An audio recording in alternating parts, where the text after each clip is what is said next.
Missing someone.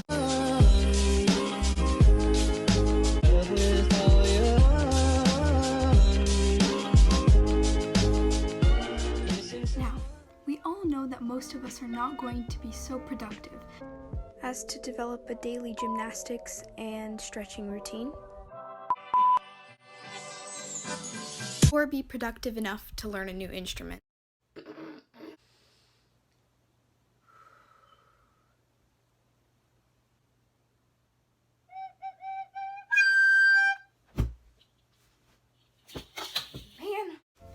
So here are 5 activities to keep you occupied during quarantine, in order to prevent you from watching too much YouTube and Netflix.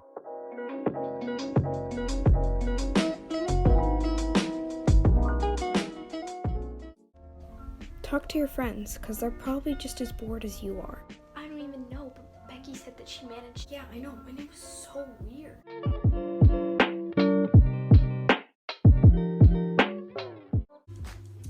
Clean out your closet, because I bet you it has seen better days since the beginning of the school year.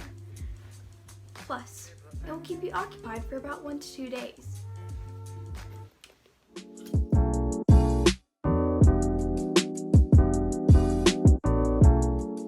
You can create a meme or a Photoshop project with free softwares that are usually accessible on your iPhone, such as Memetic, Adobe PS Express, and Photoshop Mix. Are all softwares that you can use just to create a lighthearted meme or joke to send to your friends or keep for yourself while learning photo editing skills.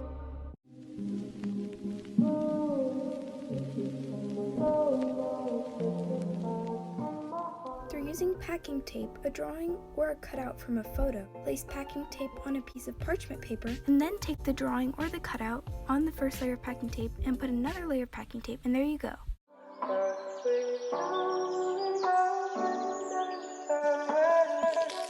Down your windows and other surfaces. It might seem like the last fun thing to do, but allergies such as dust become prevalent during the springtime, and if you don't want to get sick, it's best to do so.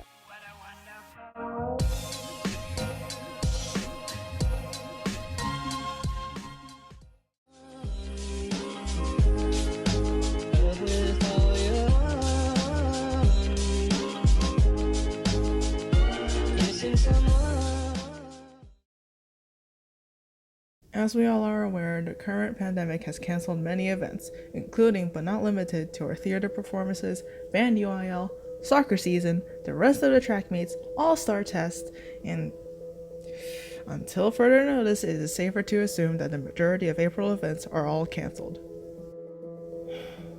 Many large-scale events have been canceled as well. Because of the quarantine, there are little to none tourists in normally crowded locations. Some zoos have even begun letting some easy-to-contain animals have to take walks, and many tourist-dependent animals have also started roaming the streets, searching for people to take food from. With the lack of human contact, many rivers have begun to become cleaner.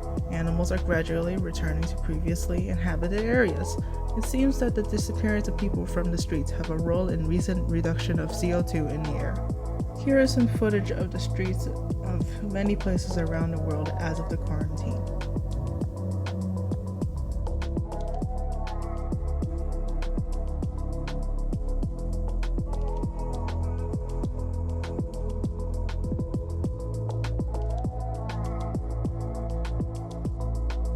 Please play it safe and keep others and yourself safe by staying in. Don't go to large gatherings, and remember to wash your hands frequently. Stay safe. This virus has filled our heads with all sorts of negative information. There definitely isn't a positive side to the virus, but the small things that give us hope can get us through this troubled time. Recovery rate.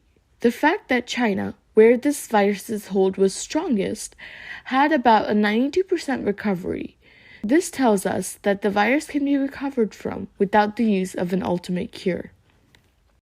The news is giving a lot of information. Though some information is true, there are some liars out there. Both are filling our heads with negative vibes. Don't keep your eyes glued to the news. Just get a regular update, but don't stress over it. I heard in the news that if you gargle with hot water and the virus is in your body, then the hot water could kill the virus. I'm not an expert, but that's what the news said.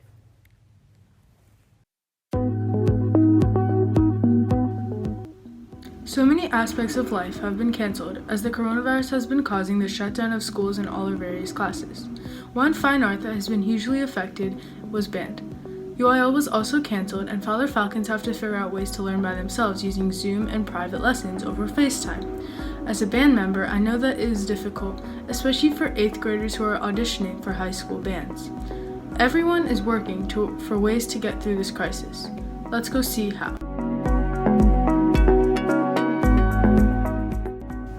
Even though we haven't been in band, our band directors are still making sure that we're learning our instruments correctly by giving us Canvas assignments that correspond with the solos we were supposed to learn for the solo contest we were going to have. And they set up a lot of Zoom meetings so that we can still talk to each other and have fun, even though we might not be together. I want to go back to school. I'm sure we all miss our friends a lot.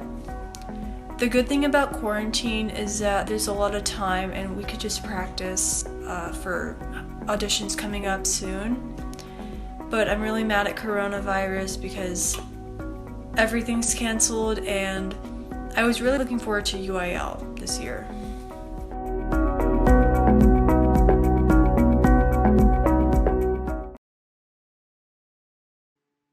Welcome to the second episode of the afternoon show.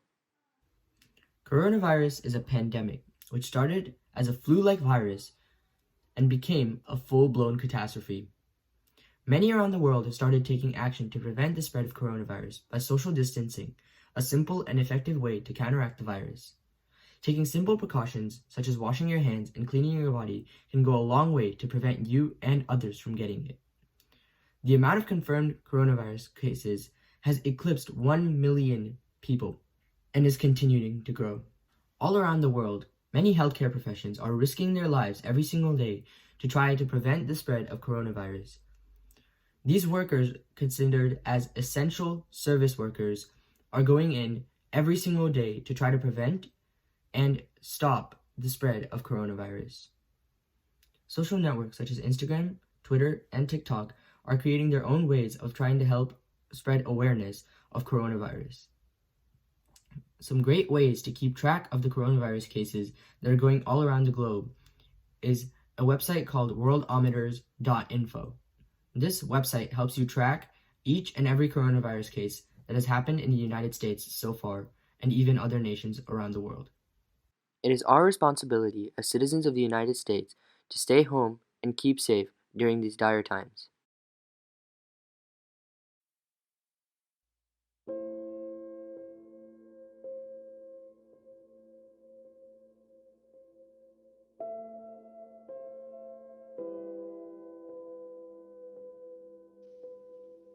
When COVID-19 was first announced to be a pandemic by the World Health Organization last month, many people throughout the world went into a panic, stocked up on essential supplies, and went home to self-isolate. With most people isolating themselves at home, or at least avoiding large gatherings, many small family-owned or entrepreneurial businesses are beginning to feel the economic hardships that come with this global crisis. Goldman Sachs conducted a survey of over 1,500 small business owners, and 50% of them said that they don't think their businesses can survive more than 3 months with the current socio-political conditions caused by the pandemic. To make this situation even worse for these people, some states are issuing a forced closure of all businesses deemed non-essential, which means that these businesses can't hope to gain any profit throughout the duration of the pandemic. Companies like Amazon are helping these businesses by partnering with them and shipping their products for them to their customers. Let us hope these businesses are able to survive in these trying times.